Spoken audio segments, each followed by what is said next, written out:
Hello नमस्कार दोस्त। आज हम ये देखते हैं, देखिए दर्पण के बारे में पढ़ेंगे। दर्पण के बांटे गए हैं, दो प्रकार के बांटे गए हैं दर्पण के। ये तीन प्रकार के होता है दर्पण: अवतल दर्पण, उत्तल दर्पण एवं समतल दर्पण। ये अवतल और उत्तल दर्पण, अवतल दर्पण और उत्तल दर्पण ये एक तरह का गोलीय दर्पण का भाग है। गोलीय दर्पण का भाग, इसलिए गोलीय दर्पण को दो भाग में बांटा गया है। उसमें लिखना है, डायरेक्ट पढ़ा रहे हैं, उसको पढ़ा दिए हैं, उसको वीडियो में पढ़ा दिए हैं और पढ़ा रहे हैं अवतल दर्पण के बारे में। देखिए अवतल दर्पण है ना, दो भाग में बांटा गया है। ये गोलीय दर्पण का हिस्सा है। आप लोग बताइए, देखिए मेरा हाथ है गोला है, ये गोलीय दर्पण का उदाहरण है। गोलीय दर्पण का उदाहरण है। एक हम दो बराबर भाग में बांट दिए तो वो ऐसी से बढ़ गया ये वाला, ऐसी से बढ़ के ये वाला। तो बताओ ये वाला जो होता है, ये वाला देखिए अंदर वाला भाग चिकना रहता है ना, अंदर वाला भाग वो रहता है अवतल दर्पण। कौन दर्पण? अवतल दर्पण। जिसका अंदर वाला भाग चिकना रहता है वो होता है अवतल दर्पण। अवतल दर्पण के बारे में पढ़ेंगे हमने। ये बताइए अवतल दर्पण किसका हिस्सा है? अवतल दर्पण एक तरह के गोलीय दर्पण का हिस्सा है। जो गोला, जो भी ले लो गोला, गोला जिसमें बता रहे हैं। तो साइकिल का हैंडल सब कोई देखा, हैंडल है साइकिल का घंटी तो सब कोई देखा होगा। साइकिल का घंटी से ना होता है, साइकिल का घंटी गोले बताइए। तो जो अंदर वाला भाग हम कर सकते हैं ना, जो अंदर वाला भाग है वो अंदर वाला भाग हम अवतल दर्पण से तुलना कर सकते हैं, अवतल दर्पण से। बाहरी वाला जो भाग होता है उत्तल दर्पण से हम तुलना कर सकते हैं। जो भी गोला है अंदर वाला भाग होगा तो होगा अवतल दर्पण, बाहरी वाला भाग होगा उत्तल दर्पण। ये जिसमें अवतल दर्पण है, अवतल में बाहरी वाला भाग बाहरी वाला भाग होता है, बाहरी वाला भाग पेंट हो रहा था, बाहरी वाला भाग पेंट हो रहा था अवतल दर्पण में। हम देखिए ये बाहरी वाला भाग पेंट होता है। तो बॉल के ले लीजिए उदाहरण, बॉल को हम काटेंगे, दो भाग में बटेगा। जो बाहरी वाला भाग होगा ना, जो बाहरी वाला भाग तो अथी है पेंट लिखा रहता है ना, अंदर वाला भाग बिना पेंट वाला रहता है। तो बॉल के कैस्को के बॉल के हम तुलना कर सकते हैं हमने अवतल दर्पण का, अवतल दर्पण। ठीक है, ऐसे परिभाषित कैसे कर सकते हैं हमने? वैसा दर्पण जिसका परावर्तक थोड़ा धंसा हुआ रहता है, या जिसका परावर्तक थोड़ा चिकना हुआ भाग धंसा हुआ रहता है। तो बॉल में रहता है ना, बॉल में चिकना भाग जो चिकन अंदर से चिकना रहता है, धंसा हुआ रहता है। एक बॉल के हम तुलना कर सकते हैं हम अवतल दर्पण से। जब काटेंगे बॉल के ना, काटेंगे काट के जो अंदर वाला भाग होगा ना, देखिए सब ऐसे ही होता है। बॉल में सब होता है ना, बाहरी फेंक ले धागा ऐसा, अंदर वाला भाग चिकना होता है। अवतल दर्पण की तुलना हम कर सकते हैं, अच्छी बॉल के अंदर वाला भाग की हम तुलना कर सकते हैं अवतल दर्पण से। हमने वही लिखा देखिए अवतल दर्पण क्या है? वैसा दर्पण जिसका परावर्तक सतह धंसा हुआ रहता है, उसे अवतल दर्पण कहते हैं, अवतल दर्पण। अवतल दर्पण में कुछ क्षति होता है, कुछ रिलेटेड प्रश्न पूछ देता है कोई भी एग्जाम में। बिहार बोर्ड में ज्यादातर पूछा ही वाला, बिहार बोर्ड के दृष्टि से पढ़ाएंगे ये सब। ठीक है, अवतल दर्पण को अभिसारी दर्पण भी कहते हैं। तो अवतल दर्पण क्या है? अवतल दर्पण एक है अभिसारी दर्पण। पूछेगा अवतल दर्पण को अभिसारी दर्पण क्यों कहते हैं? देखिए इसका कारण यह है, इसका कारण ये जब इस पर प्रकाश जाता है, ना, जब प्रकाश जाता है सही प्रकाश को एकत्रित कर देता है, एक जगह कर देता है, जब हम फोकस को कर देता है, एकत्रित कर देता है। इसलिए अवतल दर्पण को अभिसारी दर्पण के नाम से जानते हैं। या फिर अवतल दर्पण को अभिसारी दर्पण कहते हैं। तो पूछेगा अवतल दर्पण को अभिसारी दर्पण क्यों कहते हैं? तो कहिएगा जब प्रकाश की किरण, जब प्रकाश अवतल दर्पण में पड़ता है, जब प्रकाश की किरण अवतल दर्पण में पड़ता है तो पड़ने के बाद एक बिंदु पर एकत्रित कर देता है, फोकस को एकत्रित कर देता है। इसलिए अवतल दर्पण को अभिसारी दर्पण कहते हैं। तो जो इसका बताइए दर्पण का पोल होता है ना, पढ़ेंगे वो पोल पढ़ाए होंगे हम।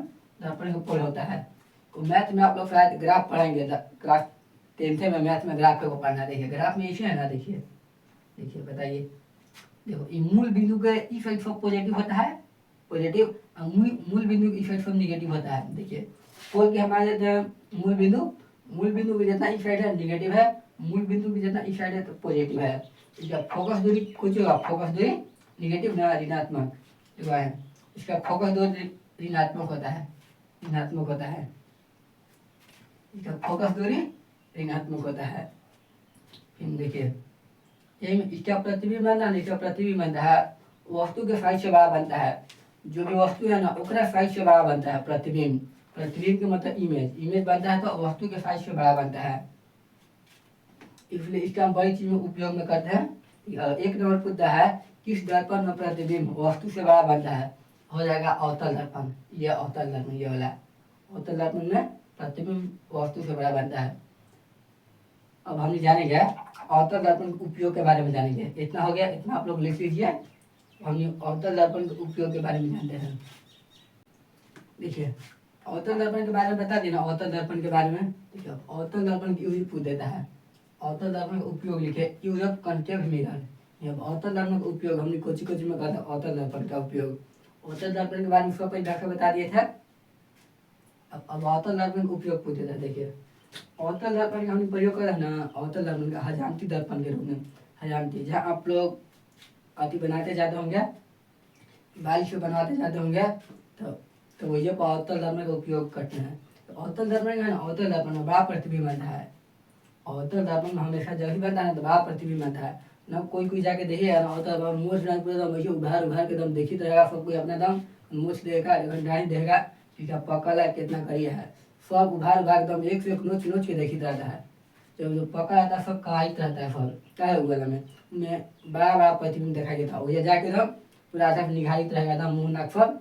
जब भी होता है ना अवतल दर्पण में, अब व्हाइट व्हाइट जितना रहता है व्हाइट देखा देता है, बड़ा बड़ा दिखाई देता है। ऐसे रहता तनिक को, पर अवतल दर्पण में बड़ा दिखाई देता है, इसलिए हम प्रयोग करते हैं हजामती दर्पण में। अगर कुछ देखा अवतल दर्पण का उपयोग हमने हजामती दर्पण में क्यों करते हैं, हजामती दर्पण के रूप में, तो लिखिएगा अवतल दर्पण का उपयोग हजामती दर्पण के रूप में इसलिए करते हैं क्योंकि उसमें बड़ा प्रतिबिंब बनता है, वस्तु के आकाश में बड़ा प्रतिबिंब बनता है, इसलिए अवतल दर्पण का उपयोग हजामती दर्पण के रूप में करते हैं। ये वाला हो गया। फिर डॉक्टर के द्वारा ENT जांच करने में, ENT का मतलब ईयर नोज टीथ है, ईयर नोज टीथ है। जब भी डॉक्टर अपना देखता है ना, कान में भी लगा के, कुछ लेंस में होता है, लेंस में भी दर्पण आता है। ये वाला है अवतल दर्पण ही लाइट बार के देखता है, अवतल दर्पण की सहायता से देखता है, क्योंकि उनमें प्रतिबिंब बड़ा बड़ा दिखाई देता है। गाड़ियों के अग्रदीप में, यानी लाइट, गाड़ियों के लाइट वाला होता है ना, लाइट में रहता है, ये अवतल दर्पण रहता है। तो पूछेगा कि अवतल दर्पण का उपयोग गाड़ियों के अग्रदीप में क्यों करते हैं, तो लिखिएगा यही, बस यही सब लिख दीजिएगा। और क्या अवतल दर्पण के बस एक ही विशेषता है, बड़ा प्रतिबिंब बनाता है, इसलिए फॉर्म में लिखिएगा। इसलिए हमने प्रयोग करते हैं क्योंकि अवतल दर्पण में बड़ा प्रतिबिंब बनता है। जब मान अवतल दर्पण पर लाइट आता है, इस पर लाइट आ जाएगा, एक बिंदु पर एकत्रित कर देगा प्रकाश ना, तो प्रकाश एकत्रित कर देगा, तो पृथ्वी बड़ा बना देगा ना, लाइट के बड़ा बना देगा। इसलिए हम प्रयोग करते हैं आगे गाड़ियों के अग्रदीप में। अगला सोलर कुकर में, सोलर कुकर में उपयोग करते हैं भैया। देखिए पहला बताइए, ठीक है। पूछेगा अवतल दर्पण का उपयोग सोलर कुकर में क्यों करते हैं, अवतल दर्पण का उपयोग सोलर कुकर में क्यों करते हैं। इनमें क्या होता है ना, देखिए जब ये प्रकाश जाता है ना, प्रकाश एक बिंदु प्रकाश एकत्रित कर देता है, तो हीट पैदा होता है ज़्यादा। जब ज़्यादा हीट पैदा होता है ना, हीट पैदा होता है, ये बहुत गर्म हो जाता है। ऐसा कुछ रख के खाना भी बना सकते हैं, ऐसा कोई भी लेंस वैसे, लेंस तो ऐसे रहता है, लेंस वैसे रहता है, ऐसे रहता है लेंस। ये दर्पण रहता है, लेंस की तरह रहता है, दर्पण ऐसे रहता है, ऐसे रहता है। और जब प्रकाश आता है तो कोई जब फोकस होता है, फोकस ऐसे ज्ञात कर लेते हैं। देखिए ये बराबर R/2 होता है ना, एक जितना त्रिज्या है, जितना है ना त्रिज्या, एक त्रिज्या का भागना है, ठीक है। गोला है, गोला की त्रिज्या होता है, त्रिज्या को निकाल लेते हैं, एक बराबर R/2 पर, तो ऐसा रख देते हैं कि हमने तो खाना बना देते हैं। तो पूछेगा कि अवतल दर्पण का उपयोग सोलर कुकर में क्यों करते हैं, तो लिखिएगा अवतल दर्पण का प्रयोग सोलर कुकर में इसलिए करते हैं क्योंकि अवतल दर्पण प्रकाश की सभी किरणों को एक बिंदु पर एकत्रित कर देता है, जिसमें अधिक ऊष्मा पैदा होती है, जिससे खाना बनने में आसानी होता है, इसलिए सोलर कुकर में प्रयोग करते हैं। अगला फिर सौर भट्टी में क्या प्रयोग करते हैं। 5 उपयोग जान गया अवतल दर्पण के बारे में। अब जानिए समतल दर्पण के बारे में। समतल दर्पण, अब क्विक रिवीजन करवा देते हैं, क्विक रिवीजन समझे। अवतल दर्पण क्या कहते हैं? वैसा दर्पण जिसका परावर्तक सतह धंसा हुआ रहता है उसे अवतल दर्पण कहते हैं। इन अवतल दर्पण में फोकस दूरी ऋणात्मक होता है क्योंकि पोल का इफेक्ट बनता है। अवतल दर्पण में हमेशा प्रतिबिंब बनता है, वस्तु से बड़ा बनता है।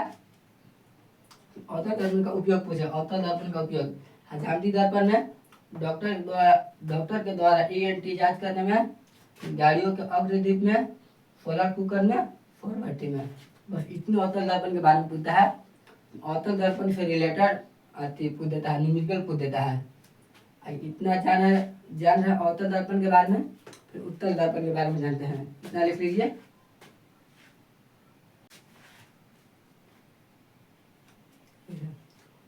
अवतल दर्पण के बारे में पूरा होगा ना, अवतल दर्पण के बारे में। हम जानते हैं उत्तल दर्पण के बारे में। उत्तल दर्पण, ठीक है। उत्तल दर्पण भी एक तरह गोलीय दर्पण का ही भाग है, गोलीय दर्पण का ही भाग है। उत्तल दर्पण का उदाहरण समझते हैं। देखिए उदाहरण में देखो, वैसा दर्पण जिसका परावर्तक सतह धंसा हुआ, वैसा दर्पण जिसका परावर्तक सतह उभरा हुआ रहता है। कि परावर्तक सतह यानी जिसका अंतर वाला भाग उभरा हुआ रहता है, ओकरे हम उत्तल दर्पण कहते हैं। देखिए अब देखो कौन दर्पण जिसका परावर्तक सतह उभरा हुआ रहता है, उभरा हुआ रहता है अंतर वाला भाग। देखिए हाथ के हम ऐसे कला बताइए, हाथ के देखिए ऐसे उदाहरण समझिए तो देखिए अंदर वाला भाग है, देखो अंदर वाला ले लेते हैं। अंदर वाला भाग उभर ऐसे है ना, देखो अंदर ऐसे कुछ है ना, केस सब है, केस है सब।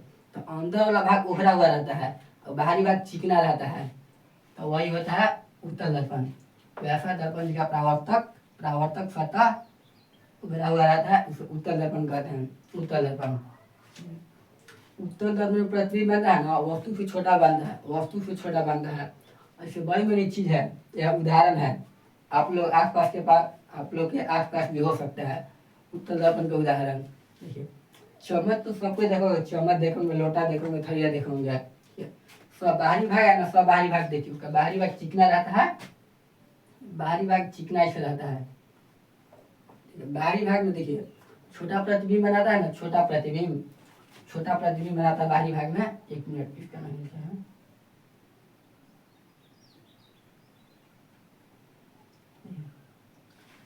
ये उत्तल दर्पण, ये वाला उत्तल दर्पण, ये उत्तल दर्पण है। इसका बाहरी भाग चिकना रहता है और अंदर वाला भाग पेंट किया हुआ रहता है, अंदर वाला भाग पेंट किया हुआ रहता है। देखिए घंटी में रहता है ना, घंटी में देखिए, घंटी में बाहरी भाग चिकना रहता है ना, घंटी में बाहरी भाग चिकना हुआ रहता है।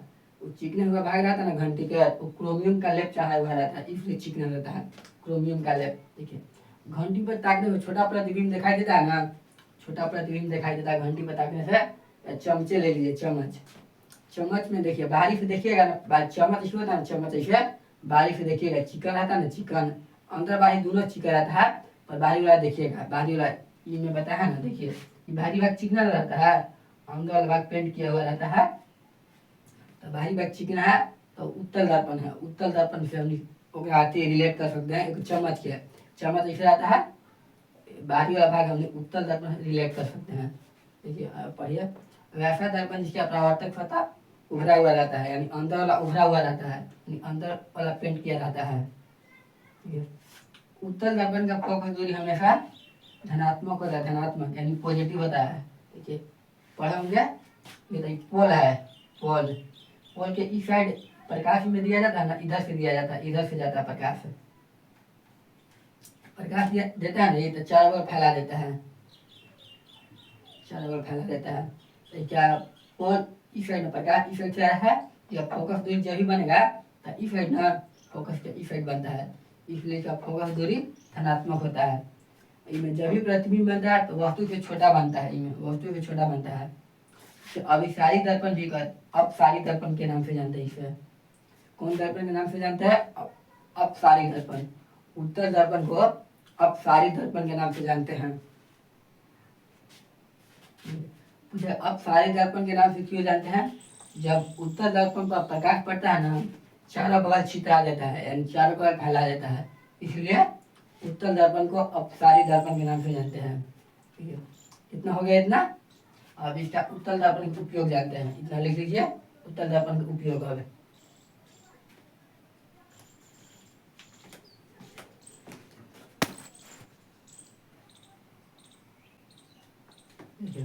अब उत्तल दर्पण का उपयोग के बारे में जान लेते हैं। उत्तल दर्पण का उपयोग, इसका उपयोग करते हैं ना, इसका उपयोग गाड़ियों के साइड मिरर के रूप में करते हैं, गाड़ियों के साइड मिरर के रूप में करते हैं।